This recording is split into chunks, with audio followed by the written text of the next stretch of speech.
Aujourd'hui, sur les salins d'hier, il existe 321 espèces d'oiseaux répertoriés.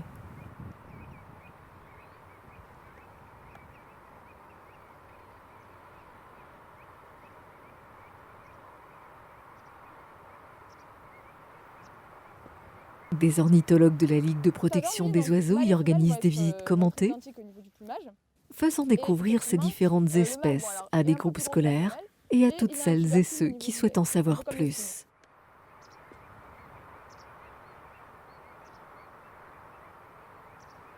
Il y a un petit chevalier guignette dans la longue vue, je vais vous le montrer. On regarde là dans la longue vue, on voit qu'il est un peu pas super rassuré, il a l'air de docher. En fait, les chevaliers quand ils sont un peu inquiets, ils ont tendance à faire comme ça là. Donc voilà, en fait, ce qui va provoquer la couleur rose du flamand, c'est une algue qui est présente dans les bassins et en fait qui produit un colorant du type bêta-carotène comme les carottes en fait. Et les artémias vont se nourrir de cette algue-là, fixer le colorant en elle. Et après, les flamands vont se nourrir quasi exclusivement de ce petit crustacé et vont aussi fixer le colorant dans leur corps. Sinon on le bouffe, on devient rose aussi? Eh ben, c'est ce qu'on dit, hein, quand on mange des carottes, eh ben, on a... Ouais, voilà, exactement.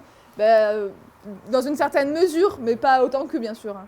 Si tu manges que des fraises tagada, tu finis tout rouge. Non mais c'est vachement intéressant de voir là capacité que ça de... Après, en fait, c'est des espèces qui ont une capacité à fixer les pigments meilleurs que nous. Nous, on n'a pas forcément... Et donc, en fait, c'est 98% ou 96% de leur alimentation. Okay. Et en fait, le flamand, au départ, quand il naît, il est comme ça.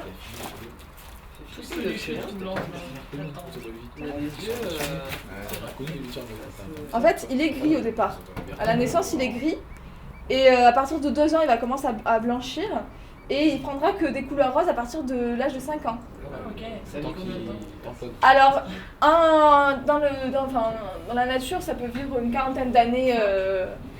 Voilà, ouais, ça vit longtemps. Et alors, le record de longévité, c'est 83 ans. En captivité en Australie, dans un zoo. Ah oui, oui. Ah ça, c'est ouais. C'est sûr, ouais. Que vous tous d'ailleurs. Exactement. Merci. Donc voilà. Et que tu peux reconnaître comment que c'est un vieux flamand? Alors justement, quand c'est un flamand qu'on voit qui est assez gris ou blanc, c'est un jeune flamand. Et plus il est rose, plus en fait on peut en déduire qu'il est vieux. Parce qu'il a fixé pas mal de colorants. Et en fait on les voit souvent se nourrir pendant de longues heures. Parce qu'en fait vu que c'est très petit, il faut qu'ils en mangent énormément pour être rassasiés en fait. Et comment ils les mangent? Tout simplement grâce à leur bec qui est adapté justement à cette nourriture-là. Okay. Ça marche un peu, ouais, c'est pas très beau hein, de près un flamand, enfin c'est un peu, bon voilà, chacun en fonction des goûts, mais bon. En fait ça marche un peu comme une passoire, c'est-à-dire qu'ils vont plonger le bec dans l'eau, retenir que les artémias et l'eau va s'écouler par le bec avec les petites... comme un peigne en fait, ou comme une passoire, en fait l'eau va s'écouler sur les côtés. Ça marche un peu aussi comme les baleines, c'est un peu le même système. Non, c'est celle-là là, qui fait de pantin, mais regarde.